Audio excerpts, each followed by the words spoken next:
உங்களுக்கு திட்டம் மட்டும் தான் தெரியும். ஆனா நான் எந்த மாதிரி கஷ்டத்துல இருந்தேன்னு எனக்கு தானே தெரியும். சும்மா பேசுறவங்களுக்கு என்ன? அந்த கஷ்டத்துக்கு நாங்களா காரணம் அர்ச்சனா?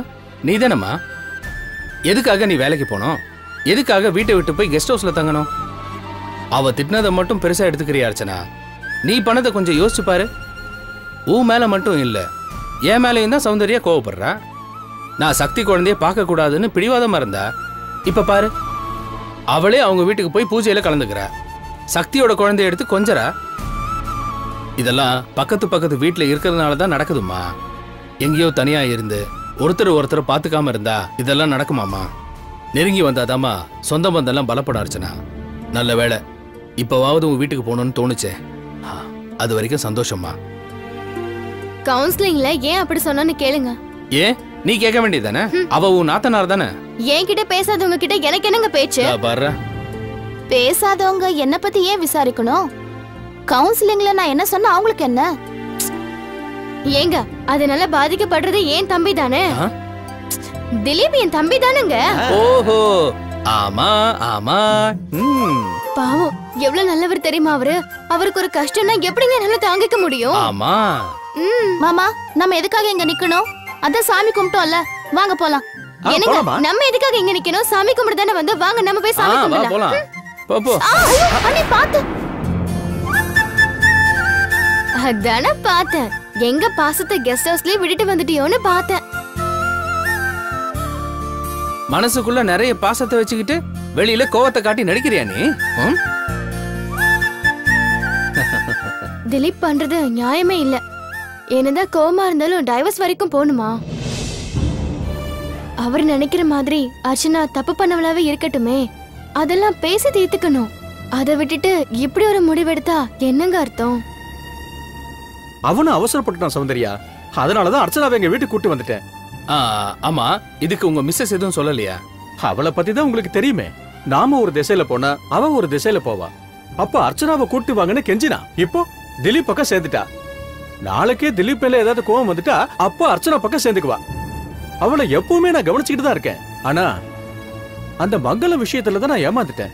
அதுல மட்டும் ஜாக்கிரதையா எடுத்துருந்தேன்னா இந்த பிரச்சனையே வந்திருக்காது மௌலி. பரவாயில்லைங்க, நடந்ததெல்லாம் விட்டுருங்க. இனிமேலாவது நல்லது நடக்கட்டும். திலீப்பை கொஞ்சம் மாத்த பாருங்க. சரி மௌலி. அர்ச்சனாவை எங்க வீட்டுக்கு கூட்டு வந்த காரணமே அதான மௌலி. நீங்க வேணா பாருங்க, அவளே போய் அந்த விவாகரத்து கேஸ வாபஸ் வாங்க போறா. பாத்தீங்களா, சகுனு கூட நமக்கு சப்போர்ட்டா இருக்கு. பாத்தீங்களா அண்ணி? அண்ணன் பேசும்போது அக்காவோட குழந்தைய பத்தி சொன்னாரு. ஆமா, இப்பதான் நாங்க ஒன்னா சேர்ந்துட்டோம்ல. அவனை கையில எடுத்து வச்சுக்கிட்டோன்னு வையன், 1000 பூக்களை எடுத்து கையில வச்ச மாதிரி இருக்கு அர்ச்சனா. சௌந்தர்யா, இன்னும் ஒரு 5-6 மாசம் பொறுத்துக்கோ, இன்னொரு 1000 பூக்களும் உன் கைக்கு வரும். சரி, ஜாக்கிரதையா போயிட்டு வாமா. சரி அண்ணா. பார்த்து போயிட்டு வாங்க. வரேன் அண்ணி. வரம்மா. போயிட்டு வாங்க. வர மௌலி. வாங்க வா போலாம். போலாம்.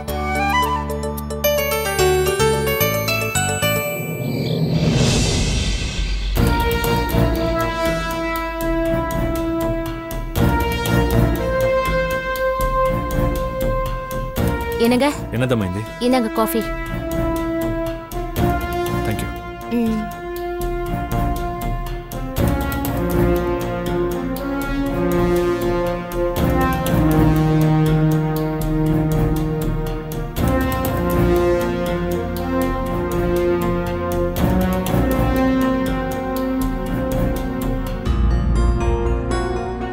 இது புது ப்ராஜெக்ட் சம்பந்தமான ஃபைல் தானே? ஆமா, கோயம்புத்தூர் ப்ராஜெக்ட். ஓ, அப்போ நம்ம இப்ப பண்ணிட்டு இருக்கிறத விட பெரிய ப்ராஜெக்ட்டா இருக்குமே. ஆமா தமைந்தி, 3 பெரிய கன்ஸ்ட்ரக்ஷன் பக்கத்துலயே. ஒவ்வொரு கன்ஸ்ட்ரக்ஷன் முடிக்கிறதுக்கு 2 வருஷம் ஆகும். அது மட்டும் இல்லாம பெரிய அளவுல நமக்கு பேரும் வரும். நமக்கு எப்படிங்க பேர் வரும்? எல்லா பேரும் எல்லா லாபமும் மௌலி அண்ணனுக்கு தானே போகும். அதனால என்ன தமைந்தி, அது நம்ம மௌலிக்கு தானே போகுது. வேலை இல்லாம இருக்காரு, அவருக்கு ஏதாவது உதவி பண்ணணும்னு தானே பண்ணிட்டு இருக்கீங்க. அவருக்கு நீங்க ஏதாவது பண்ணணும்னா அவருக்கு தெரிஞ்ச தொழிலையே பண்ணி கொடுத்துடலாமே. சின்னதா இல்ல, பெரிய அளவுல 50 lakhs 1 crore இன்வெஸ்ட்மெண்ட் பண்ணி பெரிய மெக்கானிக் ஷெட் அவருக்கு போட்டு கொடுத்துடலாமே. அது மட்டும் இல்லாம ஒரு ஷோரூமே பண்ணி கொடுத்துடலாம். அவருக்கு தான் எக்ஸ்பீரியன்ஸ் இருக்குல்ல, கண்டிப்பா முன்னேறுவார் அவரு. அதை விட்டுட்டு தெரியாத ஒரு தொழிலை அவர்கிட்ட கொடுத்துட்டு அவரையும் கஷ்டப்படுத்தி அந்த தொழிலையும் கஷ்டப்படுத்துற மாதிரி இல்ல இருக்கு. அவருக்கோ சௌந்தர்யாவுக்கோ உதவி பண்றத நான் தப்புன்னு சொல்லல. இப்போ அது நம்மளோட கடமை. ஆனா உதவிங்கிற பேர்ல உபத்திரத்தை கொடுத்துட கூடாதுல்ல.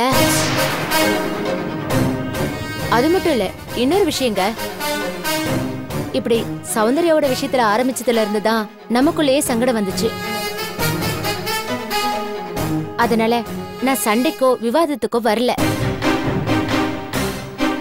ஒருத்தருக்கு உதவி செய்ய நினைக்கிறோம், அந்த உதவி அவங்களுக்கு உபயோகமானதா இருக்கணும். அதுக்காக தான் சொல்றேன். ஒரு எக்ஸாம்பிளுக்கு என்னையே எடுத்துக்கோங்க. என்கிட்ட கேஸ் கொடுக்கறதுக்காக ஒருத்தவங்க வராங்க. அவரு அப்படியே மௌலி அண்ணங்கிட்ட அனுப்பி அவரை பாத்துக்க சொன்னா எப்படி இருக்கும்? Is it possible? அதே மாதிரிதான் இதுவோ. நான் மறுபடியும் சொல்றேன், நான் யார் மேலேயும் கோவப்பட்டு சொல்லல. நான் சொல்றது முழுக்க முழுக்க பிராக்டிக்கல். இப்ப நாமளே பாக்குறோம், கவனக்குறைவால பண்ற கன்ஸ்ட்ரக்ஷன் எல்லாம் ஏதோ சீட்டுக்கட்டை களைச்சு போட்ட மாதிரி அப்படி அப்படியே விழுது. அந்த மாதிரி ஏதாவது நடந்தா அதுக்கு யார் பொறுப்பு? கோர்ட்டு கேஸ்ன்னு நிறைய சிக்கல் வரும்ல. அப்ப யாருங்க போய் முன்னால நிக்கிறது? இத பாருங்க, நான் மறுபடியும் சொல்றேன், இது ஒரு பேச்சுக்காக தான், நிஜமாவே நடந்துருங்கிறதுக்காக சொல்லல. ஆனா நடந்துட்டா சொல்றேனேன்னு தப்பா நினைச்சுக்காதீங்க. ரோட்ல பிச்சை எடுக்கிறவங்களுக்கு சில்லறையா தான் போடணுமே தவிர செக்கு கொடுக்க கூடாது. அவங்களுக்கு அந்த டைம்ல சில்லறை தான் யூஸ் ஆகுமே தவிர செக் யூஸ் ஆகாது. இன்னொன்னு சொல்றேங்க, எந்த பொண்ணுமே தன்னோட புருஷன் பேர் தான் முன்னால வரணும்னு நினைப்பா. ஆக்சுவலா அந்த ப்ராஜெக்ட் உங்க பேர்ல தானே வந்துச்சு. அத நீங்க பண்ணதான் சரியா இருக்குமே தவிர அத அந்த மௌலி அண்ணனுக்கு கொடுக்கறது சரியா இருக்குன்னு தோணல. நீங்க உங்க அண்ணன் மேலயும் அண்ணி மேலயும் ரொம்ப மதிப்பு வச்சிருக்கீங்கன்னு எனக்கு தெரியும். நான் இல்லைன்னு சொல்லல, நானும் தான் உங்களை மதிக்கிறேன். அதே மாதிரி அவங்களும் உங்களை மதிக்கணும்ல. இப்பவும் உங்களை அவங்களுக்கு உதவியா வச்சிட்டு இருக்காங்களே தவிர உங்களுக்குன்னு தனியா ஒரு கன்ஸ்ட்ரக்ஷன் ஆரம்பிச்சு கொடுக்கணும்னு அவங்களுக்கு தோணவே இல்லை. மௌலி அண்ணன் மேல வைக்கிற அதே அக்கறைய உங்க மேலேயே வைக்கலாம்ல. பாருங்க, நான் ஒரு பதவியில இருக்கேன், எனக்குன்னு ஒரு தனித்துவம் இருக்கு. அதனால நான் யாருக்கு கீழே வேலை பார்க்கல. நானும் என்ன மாதிரியே என் ஹஸ்பண்ட் இருக்கணும்னு ஆசைப்படலாம் இல்லையா? அதனால இந்த ப்ராஜெக்ட நீங்களே எடுத்து பண்ணுங்களேன். இல்ல தமயந்தி, இந்த நேரத்துல நான் போய் கேட்டேனா அது தப்பாயிடும். அத மௌலிக்கு கொடுக்கறதா முடிவு பண்ணியாச்சு. அதுக்கு நானும் சம்மதம் சொல்லிட்டேன். அதுக்கான ஏற்பாடெல்லாம் இப்ப போயிட்டு இருக்கு.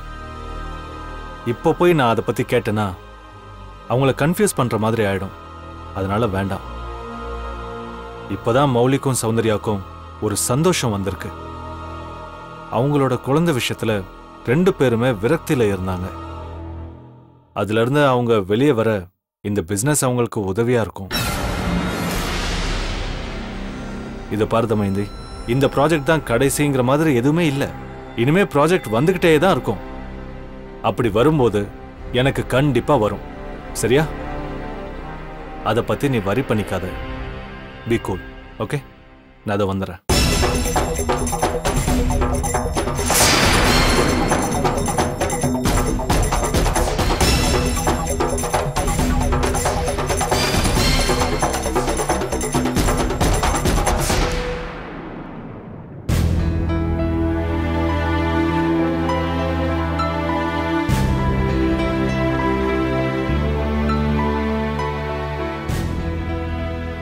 என்னங்க இந்தாங்க.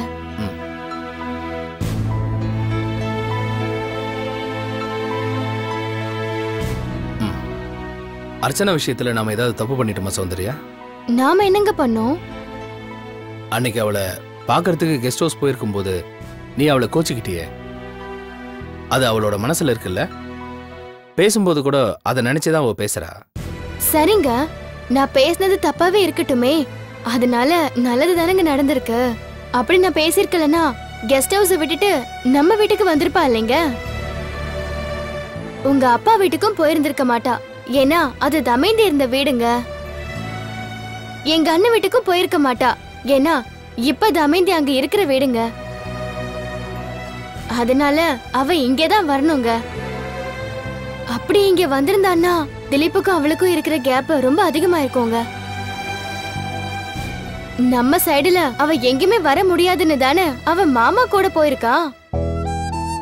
வேலையில இருந்து ரிசைன் பண்ணிருக்கா இல்லைங்க. அதனால எல்லாமே நல்லதா தாங்க நடந்திருக்கு. ஆனாலும் கவுன்சிலிங்ல விவாகரத்து வேணும்னு தானே அவ கேட்டிருக்கா. அங்க போய் அவ திருந்தல சௌந்தர்யா. எல்லாத்துக்கும் ஒரு டைம்னு வர வேண்டாமாங்க? எவ்வளவு நாள் கழிச்சு நானே இப்பதானே திருந்திருக்கேன். என்னன்னு என்ன சொன்ன? ஒண்ணும் இல்லையே. ஏய் ஏய் இரு இரு, என்னன்னு சொல்லு. அதெல்லாம் ஒண்ணும் இல்லைன்னு சொல்றேன்ல, போங்க நீங்க. நீ சொன்னதை நான் கேட்டுட்டேன், அத நான் மறுபடியும் கேட்கணும், இல்ல அடி வாங்குவேன்.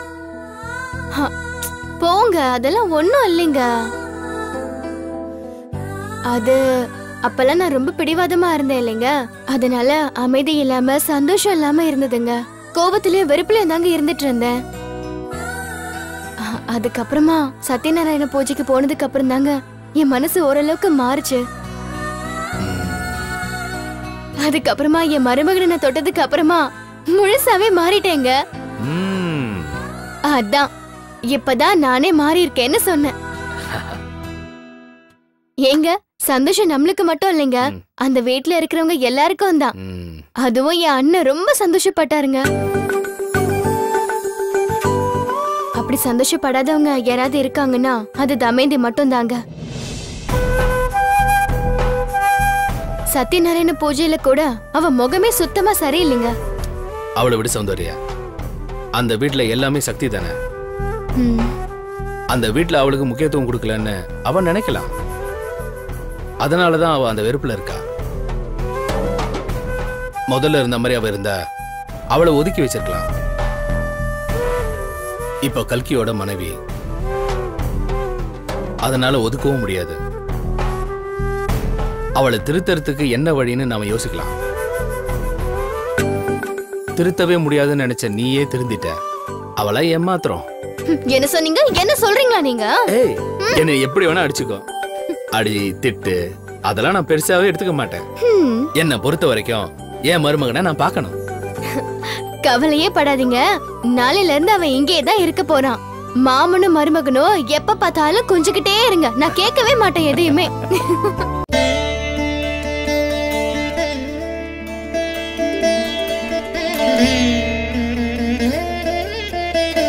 வாடா.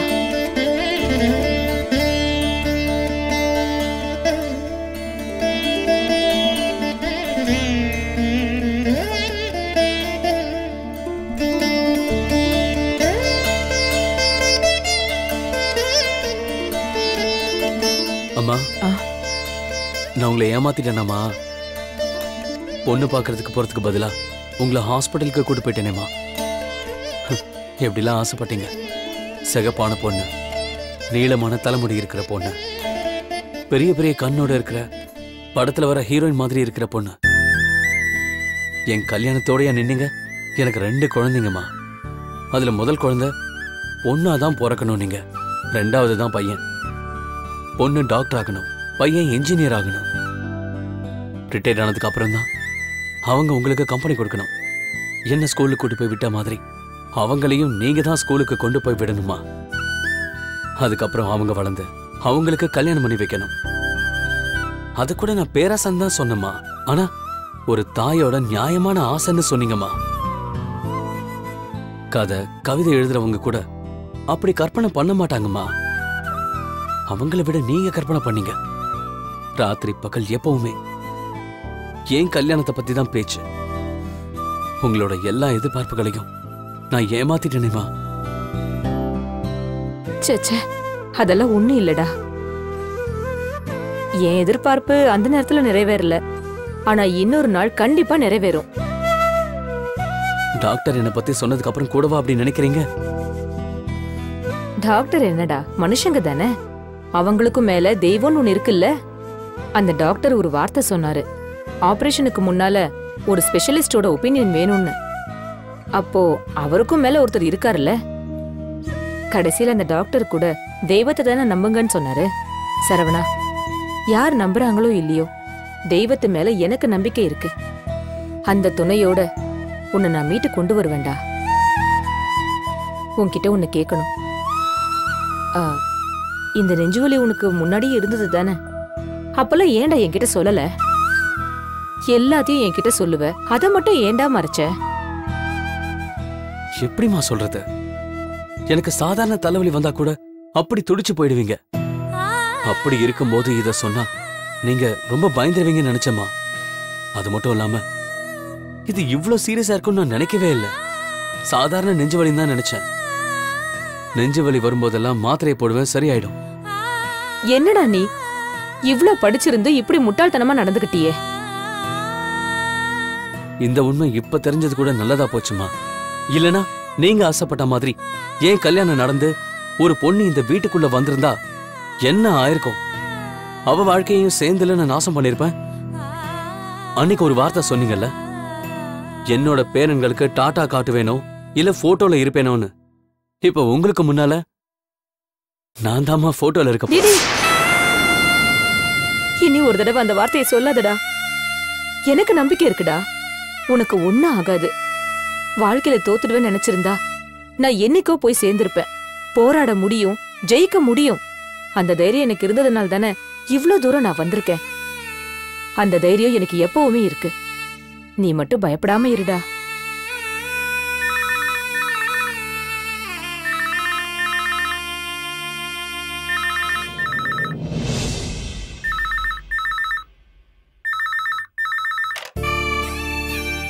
ஹலோ.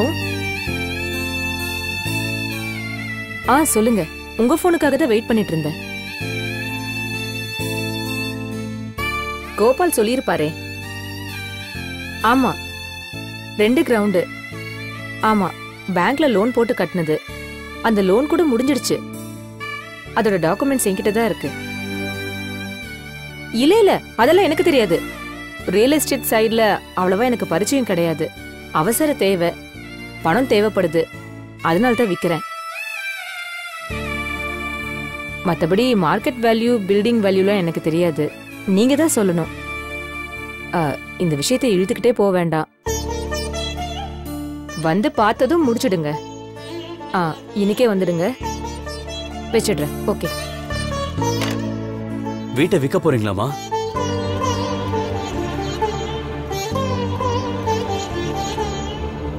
ஆமாப்பா.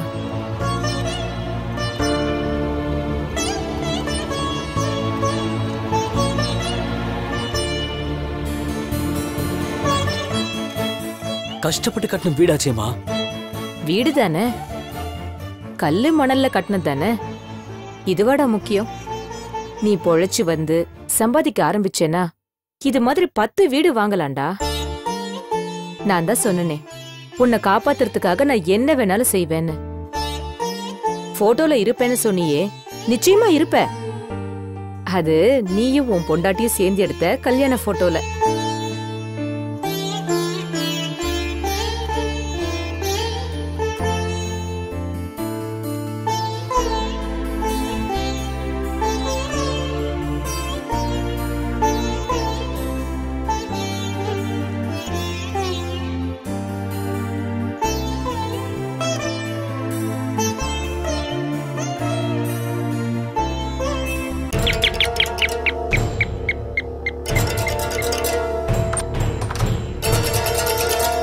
எங்கம்மா போனீங்க?